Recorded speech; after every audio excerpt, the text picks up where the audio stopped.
यस्वजातवेदो बद्धनिर्वृतिं मम पशुकुश्च मह्यमावः जीवनं च दिशो दिशा। భక్తిధామం ప్రేక్షకులందరికీ నమస్కారం. శరదిందు సమాకారే పరబ్రహ్మ స్వరూపిణి వాసర పీఠనిలే సరస్వతి నమోస్తుతే. ఇవాళ మన స్టూడియోలో ఉన్నారు ఆధ్యాత్మికవేత్త, లలితా ఉపాసకురాలు మరియు దశ మహావిద్యల గురించి అవగాహన ఉన్న వ్యక్తి శ్రీమతి పావులూరి నాగేశ్వరీదేవి గారు. అమ్మ నమస్కారం. నమస్కారం అమ్మ.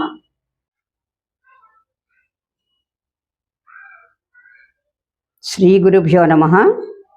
అమ్మలగన్నయమ్మ ముగురమ్మల మూల పుటమ్మ చాల పెద్దమ్మ సురారులమ్మ కడుపారడి బుచ్చినయమ్మ తన్నులో నమ్మిన వేల్పుటమ్మల మనమ్ముల నుండెడియమ్మ దుర్గమాయమ్మ కృతాబ్ధి నిచ్చుట మహత్వ కవిత్వ పటుత్వ సంపదల్.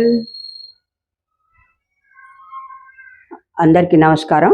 నా పేరు పావులూరి నాగేశ్వరీదేవి. నాకు దశ మహావిద్యల గురించి అవగాహన ఉన్నది. నేను దేవాలయంలో అందరికీ కూడా సంపుటిత శ్రీ సూక్తం, మళ్ళా విష్ణు సహస్రం, లలితా సహస్రం, గణపతి త్రిశతి, దశ మహావిద్యల గురించిన ఖడ్గమాల ఇవన్నీ నేర్పుతూ ఉంటాను. మా ఈ భక్తిధామం ఛానల్ యొక్క ముఖ్య ఉద్దేశం ఏంటి అంటే, పలు అంశాల్లో నైపుణ్యం ఉన్న వ్యక్తుల్ని మా స్టూడియోకి పిలిచి మాకున్నటువంటి ధర్మ సందేహాల్ని నివృత్తి చేయడం జరుగుతుంది. అందులో భాగంగా ఇవాళ మన స్టూడియోలో ఉన్నారు పావులూరి నాగేశ్వరీదేవి గారు. మరి మనకున్న ధర్మ సందేహాల్ని నివృత్తి చేస్తారు. అమ్మ, వినాయకుడికి గుంజీలు ఎందుకు తీస్తారు? ఒకనాడు శివపార్వతులు కైలాసంలో కొలువై ఉన్నప్పుడు ప్రమథగణములు అందరూ కూడా కొలువై ఉంటారు. అక్కడ అందరూ ఉన్నప్పుడు అక్కడికి విష్ణుమూర్తి వస్తాడు. విష్ణుమూర్తి వచ్చినప్పుడు అతని చేతిలో ఉన్నటువంటి చక్రాన్ని వినాయకుడు నోట్లో పెట్టేసుకుంటాడు. అది పెట్టుకుని ఎంత ఇమ్మనమని అడుగుతున్నా కూడా అతను ఇవ్వకపోయేటప్పటికీ అందరూ కూడా అది ఎలా బయటికి తీయాలా ఆ నోట్లో నుంచి అని ఆలోచిస్తూ ఉంటారు. ఆలోచిస్తున్నప్పుడు వాళ్ళకి ఒక ఆలోచన వస్తుంది. ఆలోచన వచ్చి అందరూ కూడా కలిసి గుంజీళ్ళు తీస్తూ ఉంటారు. గుంజీళ్ళు తీస్తున్నప్పుడు ఆ నోట్లో నుంచి పక్కపక్క వినాయకుడు నవ్వేటప్పటికి నోట్లో నుంచి చక్రం బయటపడుతుంది.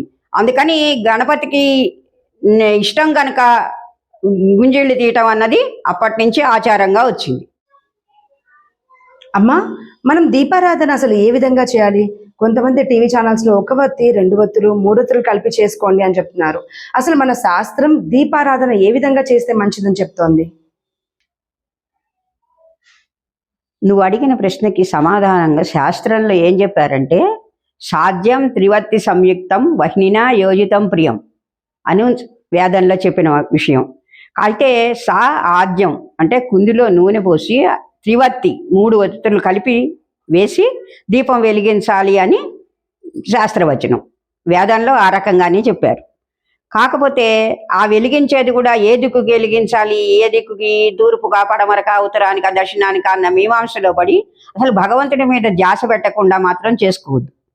ఎప్పుడు దీపం వెలిగించాలన్నా కూడా 3 ఒత్తులు కలిపి ఒకటిగా చేసి వెలిగించుకోండి. అది ఆ దీపాన్ని కూడా మనకి కూర్చున్నప్పుడు కుడి చేతి వైపుకి దీపం పెట్టండి, ఎడమ చేతి వైపుకి ధూపం పెట్టండి. ఆ ఒత్తి కూడా భగవంతుడి వైపుకి ఉండేటట్టుగా పెట్టి దీపారాధన చేయటం ఉత్తమం.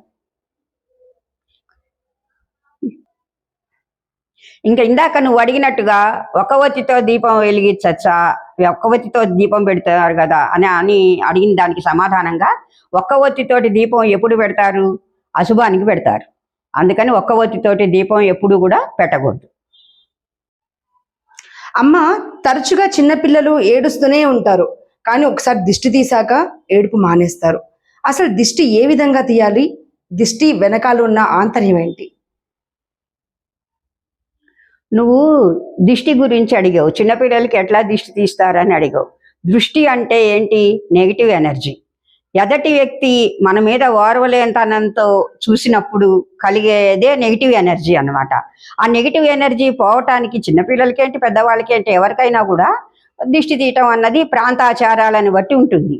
ఒక్కొక్కళ్ళు ఉప్పుతో దిష్టి తీస్తారు, ఒక్కొక్కళ్ళు మిరపకాయలతో తీస్తారు, ఒక్కొక్కళ్ళు నూనె గుడ్డతో తీస్తారు. ఏదైనా కూడా ఏ రకంగా దిష్టి తీసినా కూడా నెగిటివ్ ఎనర్జీని పోగొట్టాలన్నది మట్టుకే ఉద్దేశం, అక్కడ ముఖ్య ఉద్దేశం అది.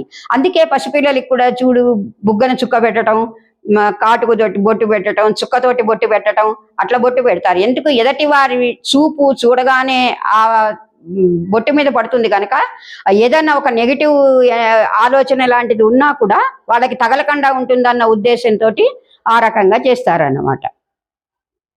అమ్మ, సహజంగా దేవాలయాల్లో దేవుళ్ళకి ప్రదక్షిణాలు చేస్తున్నప్పుడు చూస్తూ ఉంటాం కదా, అలాగే రావి చెట్టుకి వేప చెట్టుకి ప్రదక్షిణాలు చేస్తే మంచిదని, అంతేకాకుండా సంతానం కోసం రావి చెట్టుకి వేప చెట్టుకి ప్రదక్షిణాలు చేస్తే మంచిదని చెప్తూ ఉంటారు. మరి దాని వెనుక ఉన్న ఆంతర్యం ఏంటి? చాలా మంచి ప్రశ్న అడిగావు నువ్వు. దీనికి సంబంధించి ఒక చిన్న శ్లోకం ఉంది.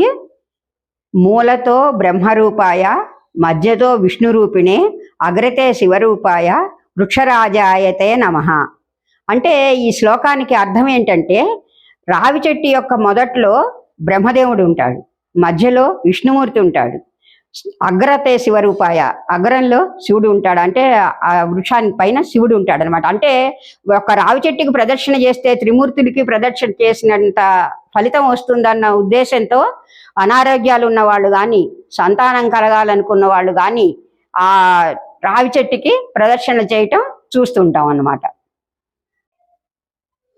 అమ్మ, మా చిన్నప్పుడు అమ్మమ్మ కానీ నానమ్మ కానీ జుట్టు విరబోసుకుంటే తిట్టేవాళ్ళు. కానీ ఈ రోజుల్లో ఆడపిల్లలు ఎక్కడ చూసినా జుట్టు విరబోసుకొని బయటకు వెళ్ళడం, దేవాలయాలకు వెళ్ళడం అలాంటివి చేస్తున్నారు. మరి ఇది ఎంతవరకు సమంజసం? చాలా మంచి ప్రశ్న అడిగావమ్మా. ఒక అమ్మాయి జుట్టు విరబోసుకుంది అంటే ఒక ప్రతిజ్ఞ చేసింది అని అర్థం.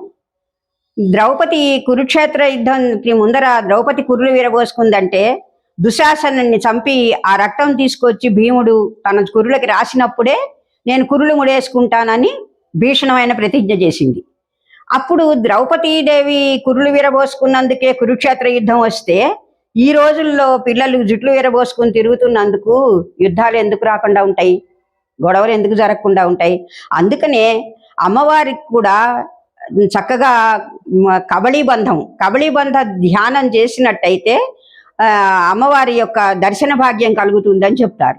అందుకనే ప్రతి వ్యక్తి కూడా, ఆడపిల్లలందరూ కూడా చక్కగా జడేసుకునో లేకపోతే ముడేసుకునో దేవాలయాలకు వెళ్ళటం మంచిది. జుట్టు విరబోసుకుని మాత్రం తిరగకూడదు.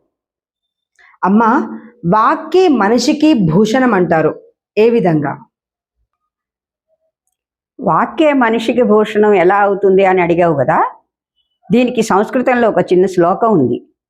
కేయూరాణిన భూషయంతి పురుషం ఆరాన చంద్రోజ్వల న స్నానం న విలేపనం న కుసుమం నాలంకృతా మూర్ధజా వాణ్యేకా సమలంకరోతి పురుషం యా సంశ్రుతా ధార్యతే క్షీయంతే ఖలు భూషణాని సతతం వాగ్భూషణం భూషణం. నువ్వు అడిగిన ప్రశ్నకి ఈ శ్లోకం సమాధానం. దీని అర్థం ఏంటంటే, నెమలి ఎంత అందంగా ఉండి నాట్యం చేస్తుంది. కేయూరాణి నభూషయంతి పురుషం హారాన చంద్రోజ్వల. మెళ్ళో ఎలాంటి హారాలు వేసుకున్నా కూడా ప్రయోజనం లేదు. హారాన చంద్రోజ్వల న స్నానం న విలేపనం న కుసుమ. ఎట్లా ఎన్ని రకాలైనటువంటి సబ్బులతో స్నానం చేసినా కూడా ప్రయోజనం లేదు. మనిషికి ఎప్పుడూ కూడా వాక్కు అన్నది మటుకే ఆభరణం. వాగ్భూషణం భూషణం. ఎప్పుడు కూడా మనిషికి మాట వల్లే మనిషి గౌరవాన్ని పొందగలుగుతాడు. అందుకని మనిషికి వాక్కే భూషణం అని ఈ శ్లోకంలో చెప్పారు. చూస్తారు కదండి, ఇది ఇవాళ మన కార్యక్రమంలో భాగంగా శ్రీమతి నాగేశ్వరి దేవి గారి ధర్మ సందేహాల వివరణ. తదుపరి మరో అతిథితో మళ్ళీ కలుసుకుందాం. అంతవరకు సెలవు. నమస్కారం. సర్వే జనాః సుఖినో భవంతు. భక్తిధామన్ ఛానల్ని లైక్ చేయండి, షేర్ చేయండి, సబ్స్క్రైబ్ చేయండి.